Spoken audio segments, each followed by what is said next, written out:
అంతులేని ఆనందం. ఈ కథను రచించిన వారు గొట్టుముక్కల శ్రీలలిత గారు. ఈ కథ నవ్య వారపత్రికలో డిసెంబర్ 2007లో ప్రచురితమైంది. బెండకాయలా ముదిరిపోతున్న తన ముద్దుల కొడుకు పెళ్లి గురించే విశాలాక్షి బెంగంతా. ఎప్పుడు కొడుక్కి పెళ్లి చేస్తానా, కోడలి రాకతో ఇల్లు ఎప్పుడు కళకళలాడుతుందా అనేది ఆమె ఆత్రతంతా. ఒరే పద్దు, అసలు నీ మనసులోని ఉద్దేశం ఏంటో చెప్పరా అంటూ కొడుకు వెంటపడింది తల్లి విశాలాక్షి. కొడుకు మౌనం ఆమెకి తిక్కరేగేలా చేస్తోంది. అయినా పెళ్ళైన 15 ఏళ్లకు లేక పుట్టిన పద్మనాభం అంటే ఆమెకి ఎంతో ప్రాణం. భర్త సదాశివరావు ఏమన్నా ఆమె కస్సుబుస్సుమంటుంది కాని కొడుకుని మాత్రం పల్లెత్తు మాట కూడా అనదు. అది మాతృహృదయం అంటే అని గర్వంగా అనుకుంటాడు పద్మనాభం. వయసొచ్చిన కొడుక్కి పెళ్లి చేసి కొడుకు కోడలి అన్యోన్యతను చూసి హాయిగా కృష్ణారామ అనుకుందామంటే అసలు కొడుక్కి నచ్చిన అమ్మాయి దొరకడం లేదు. ఇతడికి పెళ్ళిడొచ్చి దశాబ్దం దాటిపోయిందిలేండి. కొడుక్కి ఎలాంటి అమ్మాయి కావాలో కనుక్కోవడం చాలా కష్టంగా మారింది విశాలాక్షికి.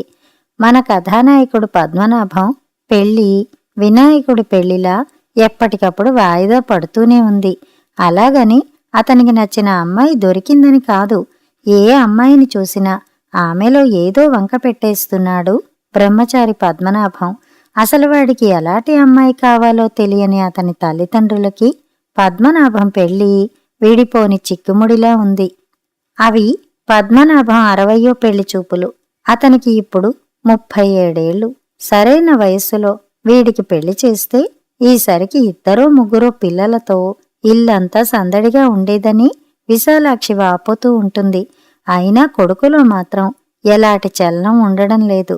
పోనీ ఎవరినైనా ప్రేమించాడా అంటే క్వశ్చన్ మార్క్ ముఖం పెడతాడు పద్మనాభం. ఎలాగోలా బెజవాడికి బహుదూరంలో ఉన్న ఓ గ్రామానికి చేరుకున్నాడు పద్మనాభం తన జనని జనకులతో.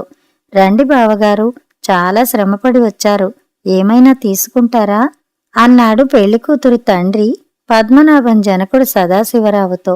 ఏం చేస్తాం, కాలం మారిపోయింది. ఒకప్పుడు అమ్మాయి పెళ్లి చెయ్యడానికి కాళ్ళరిగేలా తిరిగేవాళ్ళం. ఇప్పుడు అంతా రివర్స్ అయిపోయింది అన్నాడాయన విని వినిపించనట్టుగా. ఆయన ఏం అంటున్నాడో అర్థం కాక ఎందుకులే మళ్ళీ అడగడం అని అనుకుని పెళ్లికూతురు తండ్రి పెళ్లి చూపులు ఏర్పాటు చేసిన చోటికి అందర్నీ తీసుకెళ్లాడు. అమ్మాయిని తీసుకురండి అన్నారు సదాశివరావు. ఈ పెళ్లి చూపుల్లోనైనా అమ్మాయి నచ్చితే పెళ్లి చేసి ఓ బాధ్యత తీర్చుకుందామన్న ఆకాంక్ష ఆయనలో ప్రస్ఫుటంగా కనిపిస్తోంది. దానికి కారణం కొడుకు ఎన్ని పెళ్లి చూపులకెళ్ళినా అమ్మాయి ఎంత బాగున్నా సరే నాకు నచ్చలేదు, అమ్మాయి ధోరణి నాకు అంతుపట్టటం లేదని వేదాంతం చెప్పడం తప్ప ఈ అమ్మాయి నచ్చిందని మాత్రం అతను ఎప్పుడూ మనసు విప్పి చెప్పలేదు. మరి ఒరే, ఇలా అయితే ఎలారా? ఇప్పటికే నీవు పెళ్లి చూపుల్లో హాఫ్ సెంచరీ కొట్టేశావు. ఇంకా కొన్నాళ్ళైతే నీవు సెంచరీకి చేరువవుతావు. పెళ్లి చూపులకి నీతో పాటు రాలేక మేం దేనికి చేరువవుతున్నామో అర్థం కావడం లేదు అంటూ కొడుకు మీద వ్యంగ్యాస్త్రాలు సంధించాడు సదాశివరావు. ఒరే, నీ సంగతేంటో మాకు బోధపడ్డం లేదురా, ఏంటో చెప్పి తగలడు అన్నారు సదాశివరావు విసుగ్గా. అలా కొడుకు మీద కారాలు మిరియాలు నూరడం ఎన్నోసారో లెక్కే లేదు. అయినా పద్మనాభం నోరు మాత్రం విప్పలేదు. ఏ పెళ్లి చూపులకెళ్ళినా అమ్మాయితో మాట్లాడడం తప్ప ఏం జరగడం లేదు. వారిద్దరూ ఏం మాట్లాడుకుంటున్నారో తెలియక అటు పెళ్లి కూతురు తరఫు వాళ్ళు ఇటు పెళ్లి కొడుకు తరఫు వాళ్ళు తల్ల బద్దలు కొట్టుకుంటున్నారు. అబ్బాయి ఆలోచన ఏంటో కనుక్కో అన్నాడు తండ్రి సదాశివరావు భార్యతో. అలాగేనండి అంటూ ఆయనకి టీ ఇచ్చేసి ఇంట్లోకి వెళ్ళిపోయిందామె. అలా అందిగాని కొడుకు తనతో ఏమైనా చెబుతాడా అని ఆమెలో సందేహం మెదిలింది. పద్మనాభం ఫ్రెండ్స్ ఎవరికైనా వీడి ఆలోచనలు తెలుస్తాయి కదా అని వారి గురించి ఆలోచించడం మొదలెట్టిందామె. అలా ఆలోచించి చివరకు ఓ నిర్ణయానికి వచ్చింది. పద్మనాభంతో క్లోజ్గా మూవ్ అయ్యే కిషోరు ఆమె మదిలో మెదిలాడు. అతని ఫోన్ నంబర్ సంపాదించి అతన్ని ఓ మారు ఇంటికి రమ్మని చెప్పిందామె. పద్మనాభం తల్లి పిలవడంతో ఆమె మాట కాదనలేక పద్మనాభం ఇంట్లో లేని టైంలో వాళ్ళ ఇంటికి వచ్చాడు కిషోర్. బాబూ కిషోర్, బాగున్నావా అంటూ ఆమె కుశల ప్రశ్నలు వేసి తాగడానికి మజ్జిగ ఇచ్చింది. బాగున్నానాంటీ. ఏంటి నాతో ఏదో మాట్లాడాలన్నారు? ఎలాంటి ఉపోద్ఘాతం లేకుండా విషయంలోకి వచ్చేయాలని నిర్ణయించుకున్నాడు కిషోర్. అతని అంతరంగం తెలుసుకున్న పద్మనాభం తల్లి, అదేనయ్యా, నీతో ఎలా చెప్పాలో అర్థం కావడం లేదు. మా వాడి పెళ్లి గురించే మా దిగులంతా. ఏంటో మీరంతా పెళ్లిళ్లు చేసుకుని హాయిగా పిల్లా పాపలతో ఉంటే వీడేమో ముదిరిన బెండకాయలా మా ముందు తిరుగుతున్నాడు. ఆమె సంభాషణలో కొడుకు పట్ల ఉన్న ప్రేమ వ్యక్తమైంది. ఎందుకంటే అంతగా బాధపడుతున్నారు? మీ అబ్బాయికి ఏమంత వయసు మీరిపోయిందని అలా అంటున్నారు? కళ్యాణం వచ్చినా కక్కు వచ్చినా ఆగదని మీరే చెబుతుంటారు కదా. మన పద్దుకి కళ్యాణయోగం ఇంకా రాలేదేమో అన్నాడు వేదాంత ధోరణిలో. మేనమామ కూతురుందని తల్లిదండ్రులు పోరు పెట్టడంతో చిన్నతనంలోనే కిషోర్ పెళ్లి చేసుకున్నాడు. పెళ్లైన వెంటనే కవలపిల్లలు పుట్టడంతో కిషోర్ ఒకేసారి జాక్పాట్ కొట్టినట్టు 2 పిల్లలకి తండ్రై ఇటు జీవితంలో వెంటనే ఉద్యోగంలో స్థిరపడిపోయాడు.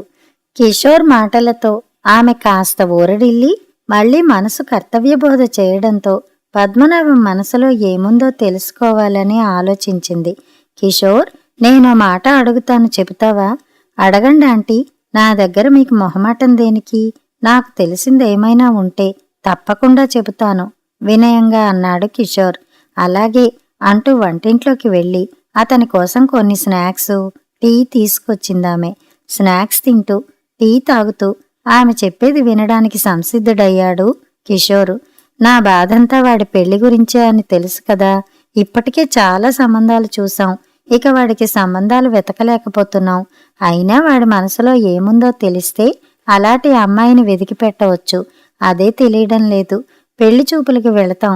అమ్మాయి మాకు నచ్చుతుంది. వాడేవో ప్రశ్నలు వేస్తాడు.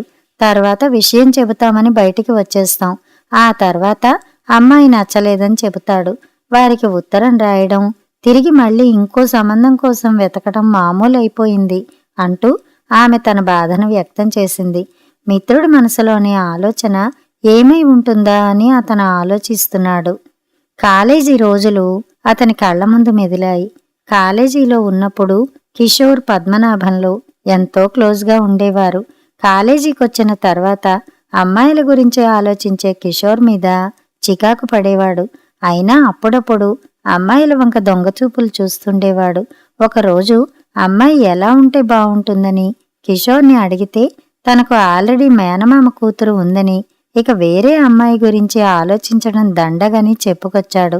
మరెందుకు అలా అమ్మాయిల్ని కామెంట్ చేస్తావు అంటే, కాలేజ్ లైఫ్లో ఇవన్నీ మధురానుభూతులు అంటూ చిన్న లెక్చర్ ఇచ్చేవాడు కిషోర్. కిషోర్ అమ్మాయిల్ని కామెంట్ చేసినా వారు నొచ్చుకునేలా ఉండేవి కావు. అందరితో ఎంతో సరదాగా ఉండేవాడు. అదే అదనుగా భావించిన కిషోరు పద్మనాభంకి ఎలాంటి అమ్మాయి నచ్చుతుందో అడిగేశాడు. అయితే ఒకసారి అలా అడగడంతో పద్మనాభం ఏం చెప్పాలో తెలియక నీళ్లు నవిలాడు. పోనీలేరా, ఈ రోజంతా ఆలోచించి స్వప్నంలోకొచ్చిన నీ డ్రీమ్ గర్ల్ గురించి చెప్పు అంటూ మేలమాడాడు కిషోర్. మర్నాడు తనకు నచ్చే అమ్మాయికి ఎలాంటి లక్షణాలు ఉండాలో సింపుల్గా కిషోర్ చెవిలో చెప్పేశాడు. డిగ్రీ కాలేజీలో ఉండగా కిషోర్కి పెళ్ళైపోవడంతో పద్మనాభం చెప్పిన మాటలు అలాగే ఉండిపోయాయి. ఇన్నాళ్లకు మళ్లీ అవి వెలుగు చూసే అవకాశం కలిగింది. వాటిని గుర్తు చేసుకుంటూ పద్మనాభం తల్లితో ఆ సంగతి చెప్పడానికి ఉద్యుక్తుడయ్యాడు కిషోర్.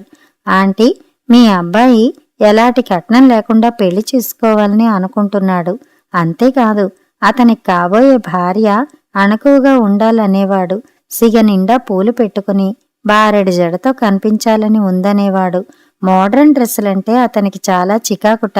ఆడదాని అందాన్ని బహిర్గతం చేసే అలాంటి వాటికి తాను వ్యతిరేకమని చెప్పేవాడు. అంతేకాదు, అమ్మాయి తన తల్లిదండ్రుల్ని ప్రేమగా అభిమానంగా చూసుకోవాలని, వారితో కలిసిమెలిసి ఉండాలని కోరుకునేవాడు. అంతేకాదు, మిగతా కొడుకుల్లా పెళ్లైన వెంటనే వేరు కాపురం పెట్టడం తమకిష్టం ఉండదని చెప్పేవాడు. తమ ఆనందాన్ని తల్లిదండ్రులు పాడు చేస్తారని భావించేవారికి పద్మనాభం ఆలోచనలు చెంపపెట్టులా ఉండేవి. తాను కోరుకునే లక్షణాలున్న అమ్మాయి దొరికే వరకు క్రికెట్లో సచిన్ టెండూల్కర్లా పెళ్లి చూపుల్లో సెంచరీలు చేయడానికైనా తాను సిద్ధమే అంటుండేవాడు అంటూ కిషోరు పద్మనాభం అంతరంగాన్ని విప్పడంతో పద్మనాభం తల్లి మనసు ఆలోచనలో పడింది. కాసేపటికి వాస్తవంలోకి వచ్చింది. అయినా ఈ కాలంలో ఇలాంటి అమ్మాయిలు దొరుకుతారంటావా బాబూ అంటూ కాసింత నిరాశను వ్యక్తం చేసిందామె. ఎందుకు దొరకరాంటీ? మనసుంటే మార్గం ఉంటుందంటారు కదా. మీ అబ్బాయికి తగిన అమ్మాయి ఎక్కడో పుట్టే ఉంటుంది. సారీ, ఎదిగే ఉంటుంది. అంతెందుకు, మీ పెద్దలే అంటారు కదా, అబ్బాయికి తగిన అమ్మాయిని ఆ దేవుడే ఎక్కడో ఒకచోట పుట్టిస్తాడని. కాసింత ఓపికగా వెతికితే అలాంటి చక్కని చుక్క మీకు దొరుకుతుంది. నేను కూడా ట్రై చేస్తానులేండి అంటూ ఆమెలో ఆశల బీజాలు నాటాడు కిషోర్. నీ నోటి చలవ నిజమైతే అంతకన్నా కావలసిందేముంటుంది అంటూ కిషోర్కి ఇష్టమైన జీడిపప్పు ఉప్మా తెచ్చిచ్చిందామె. అది తింటూ మరి కాసేపు ఆమెతో కబుర్లు చెప్పి ఇంటికి చేరుకున్నాడు కిషోర్. కొడుకు అంతరంగం తెలిసాక విశాలాక్షి కొడుక్కి నచ్చే అమ్మాయి కోసం వేట ప్రారంభించింది. అప్పుడు ఆమెకి తమ దూరపు బంధువు కూతురు గాయత్రి మదిలో మెదిలింది. కాస్త వయసు తక్కువైనా అందంలో అపరంజి బొమ్మ. కాకినాడలో ఉండే ఆ అమ్మాయి ఇప్పుడు డిగ్రీ చదువుతోంది. అందంతో పాటు అణకవు కూడా కలబోసిన ఆ అమ్మాయి గురించి ఆమె వినడమే గాని స్వయంగా చూడలేదు. అందుకే ఆమెను ఎలాగైనా కలవాలని కాకినాడలో ఉన్న తన చిన్నాన్నగారి అబ్బాయి ఇంటికి అకస్మాత్తుగా బయలుదేరింది. అసలు సంగతి చెప్పకుండా కాకినాడలో బంధువుల్ని చూసి చాలా కాలం అయిందని, వాళ్ళ ఇంట్లో ఫంక్షన్స్కి రమ్మని ఫోన్ చేశారని అబద్ధం చెప్పి కాకినాడకి బయలుదేరిందామె. 100 అబద్ధాలాడైనా పెళ్లి చేయమంటారు పెద్దలు. ఆమెకు కొడుకు పెళ్లి కోసం ఈ అబద్ధం ఆడక తప్పలేదు. కాకినాడ రైల్వే స్టేషన్లో దిగిన విశాలాక్షికి తన తమ్ముడు విశ్వనాథం సాదరంగా స్వాగతం చెప్పాడు. తన కారులో ఇంటికి తీసుకువెళ్లి అక్కడ సకల మర్యాదలు చేశాడు. ఎప్పుడో గాని రాని తన ఆడబడుచును చూసి విశ్వనాథం భార్య ఎంతో సంతోషించింది. తన మరదలు మమకారం, మర్యాదలు విశాలాక్షిని ఎంతో సంతృప్తిపరిచాయి. వారి ఆతిథ్యానికి ఎంతో సంతోషించింది విశాలాక్షి. తన మరదలతో అసలు సంగతి చెప్పి గాయత్రి గురించి కనుక్కుంది. అంతేకాదు, ఆమెతో ఎలాగైనా మాట్లాడాలని, ఆమె జీవనశైలిని పరిశీలించాలని ఉందని చెప్పింది. అంతేకాదు, వాళ్ళుండేది విశ్వనాథం ఇంటికి దగ్గరే అని తెలిసి వెతకపోయిన తీగే కాలికి తగలడం అంటే ఇదేనేమో అంటూ ఎంతో సంతోషించింది. అప్పటినుంచి హైదరాబాద్కి వచ్చే వరకు ఆమె వారం రోజుల పాటు గాయత్రి దినచర్యని గమనించసాగింది. ప్రతిరోజు త్వరగా లేవడం, స్నానపానాలు ముగించుకుని తులసి చెట్టు దగ్గర పూజలు చేయడం గాయత్రికి అలవాటు. ఆ అలవాట్లని ఆమె తూచా తప్పకుండా పాటించడం విశాలాక్షి గమనించింది. తన కొడుకు కోరుకునే లక్షణాలన్నీ ఈ అమ్మాయిలో పుష్కలంగా ఉన్నాయి అనుకుంది. హైదరాబాద్ వెళ్లే ముందు గాయత్రి తల్లిదండ్రులతో మాట్లాడమని తమ్ముడు మరదలకి పురమాయించి హైదరాబాద్కి వచ్చేసింది. కాకినాడకెళ్లి ఎంతో సంతోషంతో వచ్చిన తల్లిని చూసిన పద్మనాభానికి ఆ ఆనందం వెనక దాగిన అసలు విషయం అంతుచిక్కలేదు. వారం రోజుల తర్వాత ఆమె కాకినాడ ఎందుకెళ్ళిందో అర్థమైంది. కాకినాడ పెళ్లి చూపులకు వెళ్లడం, అమ్మాయి పద్మనాభానికి నచ్చడం ఒకేసారి జరిగిపోయాయి. 2 నెలలు తిరగకుండానే పద్మనాభం, గాయత్రి భార్యాభర్తలయ్యారు. డిగ్రీ పూర్తయ్యాక కాపురానికి వచ్చింది గాయత్రి. అత్తింటికి వచ్చిన గాయత్రి అత్తమామల్ని ఎంతో ప్రేమగా చూడ్డం మొదలుపెట్టింది. కోడలి ప్రవర్తన వారికి ఎంతో సంతోషాన్నిచ్చేది. పుట్టింటికి రమ్మన్నా ఆమె వెళ్లేది కాదు. పుట్టినింటికంటే మెట్టినిల్లే ఆడదానికి స్వర్గమని ఆమె చెబుతుండేది. ఆమె ఆలోచనలు ఈ తరం అమ్మాయిల ఆలోచనలకు భిన్నంగా ఉండడం విశాలాక్షికి సంతోషాన్నిచ్చేది. పెళ్లి కాలేదని ఇప్పటి వరకు ఆందోళన పడిన విశాలాక్షికి ఆలస్యమైన మంచి కోడలు రావడం ఆనందాన్ని కలిగించింది. తన కోడలు ఇలాగే ఉండాలని ఆ దంపతులు దేవతల్ని కోరుకుంటున్నారు. తమకు కలిగిన అంతులేని ఆనందం కలకాలం కొనసాగాలని ఆకాంక్షిస్తున్నారు విశాలాక్షి దంపతులు. పెళ్లైన కొన్నాళ్లకు పద్మనాభానికి హైదరాబాద్ నుంచి వైజాగ్ ట్రాన్స్ఫర్ కావడం, తన తల్లిదండ్రుల్ని విడిచి పద్మనాభం కొత్త కాపురం పెట్టడం చకచకా జరిగిపోయింది. వైజాగ్కి ట్రాన్స్ఫర్ అయినా 6 నెలలకో మారు తల్లిదండ్రుల దగ్గరికి వెళ్ళి రావడం, వారితో సరదాగా గడపడం మామూలైపోయింది. ఉన్న 4 రోజులు అత్తమామలతో సఖ్యంగా ఉండడం నేర్చుకుంది గాయత్రి. పెళ్ళయ్యాక కొడుకు తమ దగ్గరే ఉండకపోయినా ఇలా వచ్చిపోతుండడం విశాలాక్షి దంపతులకి ఆనందంగానే ఉంది. కొసమెరుపు ఏమిటంటే పద్మనాభం ట్రాన్స్ఫర్ వెనక గాయత్రి తండ్రి హస్తం ఉందని అతని తల్లిదండ్రులకి ఏమాత్రం తెలియదు. కథ సమాప్తం.